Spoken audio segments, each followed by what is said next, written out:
લુણાવાડાની પાસે આવેલ દલુખડિયા ગામનું તળાવ થયું ઓવરફ્લો. દલુખડિયા ગામનું તળાવ ઓવરફ્લો થતાં લોકોના ઘરોમાં પાણી ઘૂસ્યા. જિલ્લા સેવા સદનને અડીને આવેલ દલખુડિયા ગામમાં પાણી ભરાયા હતા.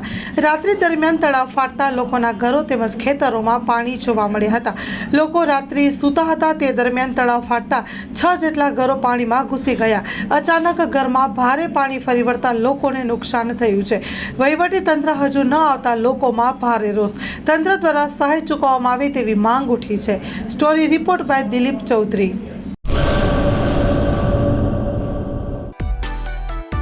માં motor driving, safe and sure driving. Driving એ શોખ સાથે આપની મોટી જવાબદારી પણ છે. અમારા ઇન્સ્ટ્રક્ટર દ્વારા સચોટ અને સરળ માર્ગદર્શન. આપની રોજની તાલીમની માહિતી મેળવીને શું અધુરાશ છે એના ઉપર પૂરું ફોકસ કરાય છે.